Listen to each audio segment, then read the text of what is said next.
अब आते हैं विषय, देखिए नैतिक पार्टी ने, मैंने बताया कि संवैधानिक नैतिकता की मांग है और संविधान की दो धज्जियां उड़ाई जा रही है। हम लोग दोनों बातों पर आपका ध्यान आकर्षित करना है। पहली बात देखिए, कि संविधान के अनुच्छेद 21 आप जानते हैं कि सबको सम्मानपूर्ण जीवन जीने का अधिकार है।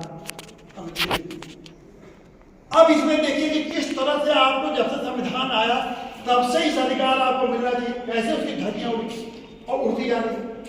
अब आपने दलितों के लिए SC ST एक्ट बनाया, ठीक है, आप माना जाता है कि कोई हजारों साल से उनको उसके साथ व्यवहार दे रखा है। तो अब SC ST एक्ट जब बना तो उनकी आत्मसम्मान या उनके साथ कोई एट्रोसिटी है, मतलब उनके साथ कोई शोषण हो रहा है कुछ, तो उनकी रक्षा होना चाहिए और कोई इसमें कोई किसी को भाई विरोध नहीं हो, रक्षा होनी चाहिए और कोई विरोध उनका नहीं होना चाहिए।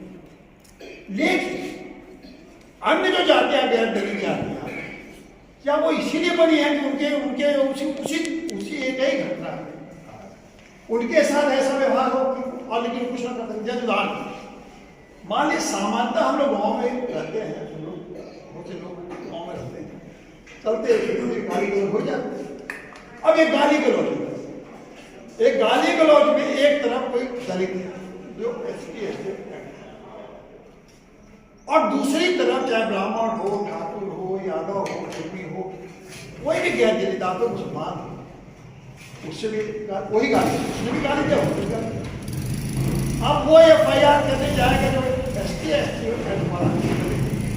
तो आपके खिलाफ वो मुकदमा दर्ज करेगा। धारा 504 उन्होंने किसी नए कानून में जो है भारतीय न्याय संहिता में, तो उसमें धारा 352 आप सभी जानते हैं मामूली धारा है, अब उसमें उसके साथ ST ST लग गया। अब SC ST एक्ट आपके लग गया, अगर पूरे परिवार को लग गया, हो सकता है कि आपके माँ बहनों को लग गया, तो अब उस पर क्या होगा कि उस पर आपको जमानत नहीं मिलेगी, हाई कोर्ट में जाना पड़ेगा और हाई कोर्ट में तारीख देना पड़ता है, वहाँ 2-3 महीने हो सकता है पूरे परिवार को इतना इंसल्ट और जेल अलग। दूसरी तरफ आप जो FIR दर्ज कराएंगे वो सिर्फ धारा 504 या 305 भारतीय न्याय संहिता। अब बताइए क्या हो, नॉन काउंटेबल है, उसमें ना उसको जमानत कराने की जरूरत है और ना उस मामले में तफ्तीश होगा, वो लड़के के चोट पर घूमता रहेगा। अब बताइए कितने दिनों तक क्या आपने इस व्यवस्था पर कभी ध्यान दिया, कभी आपने सोचा? और सिर्फ ये इसलिए हो रहा है कि जो राजनीतिक पार्टियां अपने वोट की लालच, ताकि उनको लगता है कि अगर ये हम कर देंगे तो दलित लोग नाराज रहेंगे और दलित को वोट हमें नहीं मिलेगा, सिर्फ इसके लिए। लेकिन हम तो ये कह नहीं रहे कि दलितों को हो मिले, लेकिन साथ ही साथ आप एक गैर दलितों के लिए BC एक्ट OC एक्ट बनाए। BC एक्ट का मतलब ब्राह्मण कास्ट और अन्य कास्ट, मतलब जो दलित नहीं है सारे लोग, ब्राह्मण का नाम इसे दिया गया है। ये आजकल एक फैशन चल गया है, इसी को दलित के नेताओं को छोटे नए नेता पहले ऐसे अम्बेडकर ऐसा कभी नहीं कर सकते, कभी वो ब्राह्मणों के खिलाफ होने के खिलाफ हो, वो व्यवस्था के खिलाफ होता है। अम्बेडकर ने कभी किसी जात के खिलाफ नहीं बोला, वो ब्राह्मणवाद के खिलाफ बोला करते थे आवाज करते। लेकिन आजकल नए तमाम दलित नेता निकले हैं, वो सीधे हमला किस पर करते हैं, ब्राह्मण पर करना पड़े ऐसा नहीं करते हैं। और भरा हुआ आप अगर अपना देखिए उसमें मोबाइल में, तो ब्राह्मणों को गाली देने वाले नेताओं की संख्या भरी हुई। तो ये बर्दाश्त करने योग्य है? बताइए, है ये बर्दाश्त करने? बोलिए आप लोग, बताइए आप लोग इससे सहमत हैं? नहीं होना चाहिए भाई। जब संविधान के अनुच्छेद 21 में सबके लिए एक समान अधिकार है, तो BC OC एक्ट पास होना चाहिए कि नहीं होना चाहिए? तो आप लोग पहला काम तो हाथ उठा के सहमति है, तो इससे सहमत है, तो इस पर आप लोग सहमति अपना व्यक्त करिए। होना चाहिए, BC OC एक्ट पास होना चाहिए। दूसरा एक और बात, देखिए हम लोगों ने देश में, आप समझ लीजिए 81 करोड़ लोगों को मुफ्त राशन दिया जा रहा है। और वो मुफ्त राशन देने का कारण क्या है? इतने लोगों को आप गरीब मान रहे। 77 साल हो गया, अभी भी आप 81 करोड़ लोगों को गरीब मान के आप राशन दें। इससे हम मान है कि 81 करोड़ लोग गरीब है, तभी तो राशन दे रहे हैं ना, अब दे रहे हैं। अब मैंने देखा कि हम लोगों ने एक अभियान चलाया नैतिक पार्टी ने कि गरीबी मिटाओ। भाई यहाँ 81 करोड़ लोग हैं, दुनिया में इतनी आबादी के लोग गरीब कहीं नहीं दुनिया में मिलेगा। 81 करोड़ किसी देश में गरीब हो ही नहीं जाएगा, तो तमाम देशों की आबादी ही नहीं है 81 करोड़, इतने लोग गरीब। तो हम लोगों ने गरीबी मिटाओ अभियान, गरीबी मिटाओ अभियान में जब हम लोग गए तो हम लोग को आश्चर्यजनक चीज एक दिखी कि कुछ जातियों में तो गरीबी धीरे धीरे कम हो रही, लेकिन ब्राह्मणों में जब हम लोग गए तो वहां हम लोग ये देखने को मिला कि वहां गरीबी बढ़ रही। अब बताइए, ये 77 साल देश में जब लोकतंत्र में ऐसे, तो ये मनसा को भी हाई को ये संविधान में रही नहीं होगी कि किसी जात को उठाने के लिए कोई दूसरी जात को दबा दिया, गिरा दिया। ये देख रहा हूँ। अब हम लोग गाँव में किसी मिल्कीपुर में 10-20 गाँव हम लोग गए, महिलाओं से पूछा, लोगों से पूछा, और उसके सारे वीडियो पड़े हुए, जब चाहे आप यूट्यूब पर देख सकते हैं। तो हम लोगों ने एक अभियान चलाया कि देखा बात वो देखा गया सही नहीं, तो गरीब ब्राह्मणों का जानो हार ये अभियान मिल्कीपुर के तमाम गाँव, ये बड़ी चौंकाने।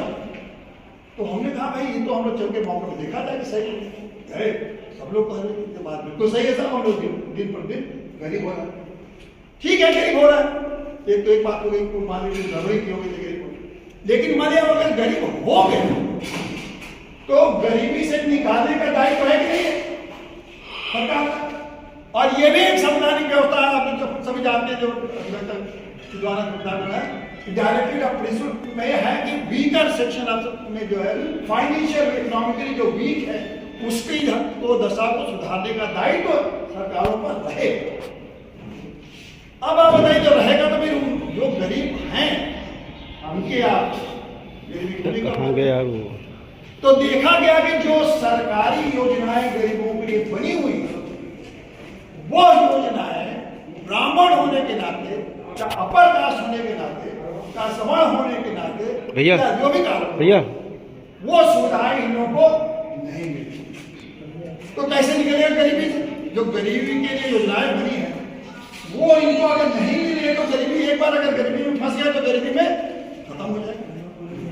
तो ये बात समझिए, और दूसरा आश्चर्यचकित करने वाला, तब हम लोगों ने कहा कि ये तो देश में क्या हो रहा है संविधान के आड़, और ये भी सिर्फ वही सत्ता की, जो सत्ता के लिए कोई संविधान के प्रति अगर प्रतिबद्ध हो, जैसे नैतिक पार्टी है, तो वो संविधान के प्रति जो प्रतिबद्ध है तो कभी नहीं होने देते, हम होने भी नहीं देंगे चाहे, इसीलिए हम दौड़ रहे हैं, धीरे धीरे जा रहे हैं, बिल्कुल नहीं होने देंगे चाहे जो भी कुर्बानी देनी। लेकिन वो लोग इसलिए होने दे रहे हैं क्योंकि उनको हमेशा वोट का दृष्टि से सोचते हैं और सत्ता की दृष्टि, चाहे वो समाजवादी पार्टी हो, चाहे कांग्रेस पार्टी हो, चाहे भारतीय जनता पार्टी हो, उनको सत्ता चाहिए, और सत्ता हो तो पुरानी भारत के नियम है डिवाइड एंड रूल वाला हिसाब से कर दो और सत्ता प्राप्त हो, वही सिस्टम यहाँ चल रहा है। इसके लिए हमने मांग किया कि चाहे किसी भी ज्ञान के गरीब, एक इलेक्शन कमीशन है चुनाव, उसी तरह से एक स्वतंत्र आयोग बनाया जाए गरीब आयोग, और वो स्वतंत्र गरीब आयोग जो बने वो पहले तो पहचान करे, क्राइटेरिया फिक्स करे कि कौन कौन गरीब है। और गरीब ये नहीं है कागजी गरीब और लेखपाल साहब का गरीब इलेक्शन करके स्वतंत्र रूप से गरीबी का आकलन, और उस गरीबी का आकलन गरीबों को जो भी सुविधाएं मिल रही है सरकार के द्वारा, राज्य सरकार जो है वो सुविधाएं दिलाए, और अगर किसी को गरीबी में उसमें से आपने नाम काट दिया, ये किया, सीधे हाईकोर्ट गरीब हम गरीब है, हमारा नाम उसमें नहीं सर। तो सारे गरीब, चाहे वो दलित गरीब हो या ब्राह्मण गरीब हो, तो कम से कम आप अगर ये कानून रहता तो आज ये हालत नहीं रहती कि आपके 81 करोड़ लोग देश में गरीबी हालत में, बाकी लोग भाषण देना और डाटा के बात करना और समझाना और ये करना, वो लोग ये आपको समझ लीजिए, यही दो बातें मैंने कहा कि एक तो आपको बीसी और ओसी एक्ट बने, दूसरी हमारी ये मांग है कि एक संवैधानिक पश्चात गरीब आयोग बने, उसी तरह से स्वतंत्र रूप से जैसे कि आप इलेक्शन कमीशन है कि स्वतंत्र रूप से काम कर सकते। तो आप देखिए सारी योजनाओं की गारंटी वो मिलेगा, एक एक गरीब तक हम पहुंचाएं, क्योंकि 10 साल की गरीबी हमारी खत्म हो जाएगी। इससे आप लोग सहमत है इससे? और इसको भी आपको समर्थन देना पड़ेगा, हाथ उठा के चलो भाई। तो ये दो योजनाएं मैं अगर आज जैसे लोग इन दो योजनाओं से सहमत है तो मैं समझता हूं पूरा देश प्रयोगशाला होना चाहिए और मिल्कीपुर को हम लोग प्रयोगशाला बना के काम करने आए। और इसीलिए हम लोगों ने सोचा है कि इस बार विधानसभा में एक हम किसी को व्यक्ति पार्टी की तरफ उतारेंगे, देखेंगे कि इन दोनों मुद्दों पे इस देश इस जगह के लोग मिल्कीपुर तरफ से मिल्कीपुर के लोग कितना समर्थन देते हैं। और आप कल्पना करिए अगर इस सिर्फ दो मुद्दे पर मिल्कीपुर के लोगों से समर्थन मिल गया तो पूरे देश में खलबली होगी और पूरे देश में ऐसा होगा कि ये तो बहुत इतने दिनों तक जो राजनीति हो रही, वोट बैंक की राजनीति और केवल सत्ता की राजनीति, उसका हमेशा हमेशा के लिए सफाया होगा। इतने ढंग से आगे इस बात की इसी दो मुद्दों के लिए आए हैं और मैं समझता हूँ कि आप दोनों मुद्दे पे हमको समर्थन दे रहे हैं। और बाकी वोट देना ना देना तो आपके हाथ में है, लेकिन कम से कम मुद्दों का तो समर्थन आपने किया। और अगर इस मुद्दे के समर्थन में अगर वोट भी हमें मिलेगा तो समझ लीजिए कि देश के इतिहास की लोकतांत्रिक इतिहास बदल जाएगा और संवैधानिक नैतिकता का जो इतिहास शुरू होगा तो वही देश को आगे बढ़ा सकता है। संविधान को अपने ढंग से इस्तेमाल करने के लिए जो राजनीति हो गई है वो हमेशा हमेशा के लिए बहुत बहुत धन्यवाद। पंखा बहुत दो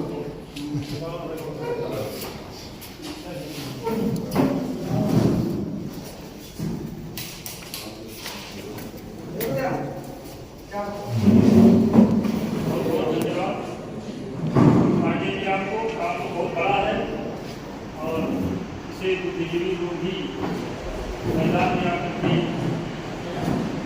फसल बना पाएंगे, जैसा कि आपने मुद्दा उठाया है, तो बढ़िया है।